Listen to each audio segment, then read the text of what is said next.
Hello, everyone. Hello. Welcome back to my channel. Always so happy to find you here. I do upload on Mondays and Thursdays. So when you subscribe, you will receive an alert when you have your notifications alert on. So that you need to go through your settings and put notifications and click that on, right? When I have uploaded new content for your view, and of course, my pleasure. It is my pleasure. Welcome to anyone new here. You are loved, honored, and cared for here, and we hope that you stay. I try and achieve my goal of having a channel that is compassionate, kind, and non-judgmental. So enjoy yourself here, and bring a friend next time. As you can see my backdrop, I'd like to dedicate this topic to the power of the instrument and the power of music in general. Now, I preface that by saying I am a complete music lover. Most of us are. Most people love music. But I am a complete devotee to music. I don't recall ever having a day in my life where there was no music playing.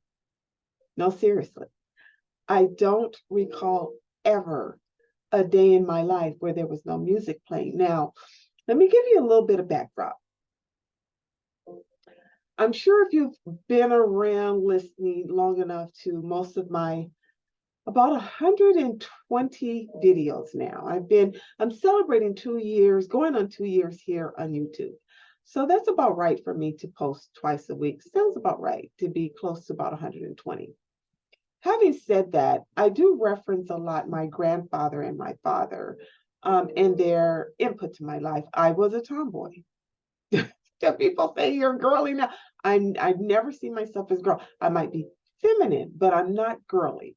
I was a tomboy. I didn't like the girly things. Not the typical girly person. I just like to, I think more like a guy. So I liked hanging around with my grandfather. And we would be, he would be driving, I'd be sitting in the car reading a book and listening to music. But my dad would break down music. He would say, John Coltrane is this, and are you listening to that? And can you tell which instrument is that? He'd say, Sheri, which instrument is that playing? And he would ask me to identify the instrument, whether it was a guitar or a saxophone or a flute, what's playing and all that. Now, I never played an instrument, never interested in it, never just never been involved with it. But boy, do I cherish it. I love it. I love a live concert. I love live music. And I want the audience to respect all of this that I've been hearing lately about, concerts and people throwing their phones. This is disrespectful to the artist, first of all. Please stop your nonsense. Behave yourselves. Having said that, as I've been mentioning, I want to share contributions that many times we don't think about unless it's the big name of individuals that perhaps we didn't know this fact. So I want to share a couple of facts that came on my desk calendar in a row about music. So it's the 6th, the 7th, and the 8th of last month. I'm just getting around to it. Of actually in July. And I'd like to share those.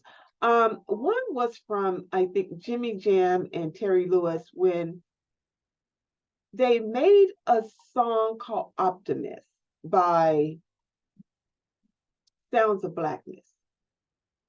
And they were so surprised. Now, they were going to not put that one on the album, but they were so surprised by how receptive people were to the lyrics, how optimistic they were, how touched they were. And having said that, now I'll need my glasses to read his quote. But Jimmy Jam said, when the Optimist song became #1 and won a Grammy, he said that record showed us the power of music, not about hit records, but really about how music can really move people and make their day feel better. So that was his quote about the Grammy, winning the Grammy. Now, the next post, the next calendar post is about a woman by the name of Sister Rosetta Tharpe. I've never heard of her. Maybe you have. And she said, "Can't no man play better than me." And she was an outstanding pianist. And Little Richard, Chuck Berry, many others began to copy her and learn how to play the way she did. It says 2018 Tharpe, so her name is Rosetta Tharpe, was finally and rightfully inducted into the Rock and Roll Hall of Fame. She was never noticed for her contribution into those other mainstream, more famous artists. She was a smaller name. So here we are talking about people behind the scene and how music contributed to the success of another person by your contribution. So in many ways, she was eclipsed. Fast forward all these many years, she was inducted into the Hall of Fame. This is the one that I really cherished, learning this fact. It's about a store owner by the name of Vivian Carter and her husband, James Bracken. Now, this is quite a story. So I'm just going to read it to you. As you can see, I've highlighted. I'm still a student. I highlighted it. It says, in 1953, record store owners, so they're record store owners. They had a store where you can go buy records. Of course, you know that. Why did I say that? That was so unnecessary to say. I'm sorry. I didn't have to say that. Let me start over. In 1953, record store owners Vivian Carter and her husband, James Bracken, borrowed $500 to start a label and record a group they found. Using their initials, Chicago-based VJs, the initials of Vivian and her husband, so it became VJ Records, was born.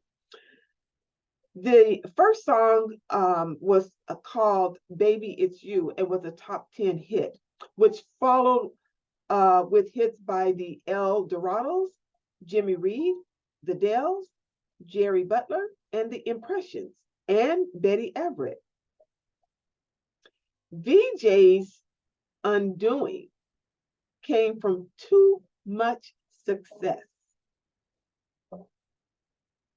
Now, their undoing came from too much success.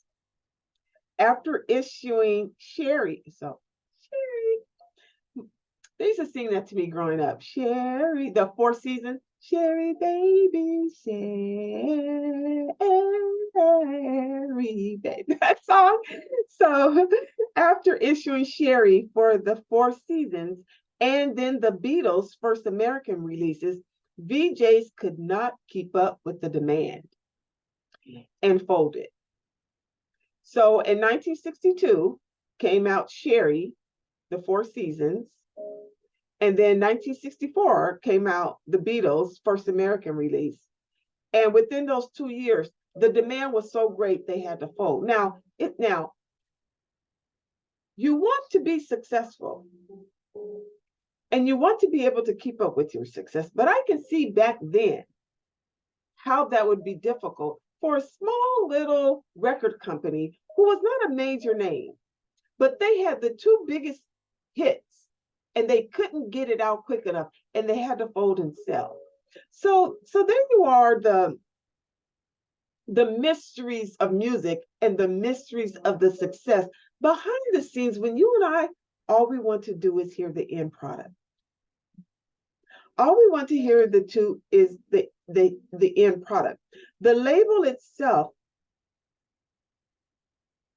just could not contain such success. Now, I don't know if you think this way, but I think to myself, I would like to have such success. Give me such success that you think I can't handle it. I'll find a way to handle it. That much success? I'll have someone man help me. That much success. It was coming so fast for them at that time. So may we all be so endeavored to try something with the mere they had $500. So back then it seemed like a lot, but nowadays you go $500 for a mere investment. Almost like, to me, I see like a casino. You just drop a few coins in and you have no idea you're going to win $10,000 or whatever. But this is the kind of success that overwhelmed them and forced them to sell their small record company to a much larger company.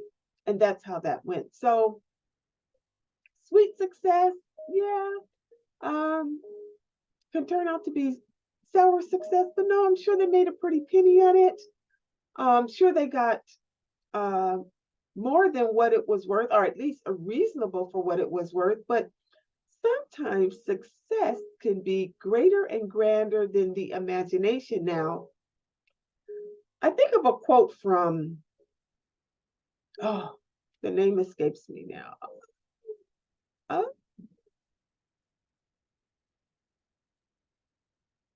I guess I can't use the quote. Music is masterful. So I hope you enjoy music. I know for me, I do. I have to have it every day. Oh, this is what I'm going to share about music. It wasn't a quote. It's what I was going to share. We were taking a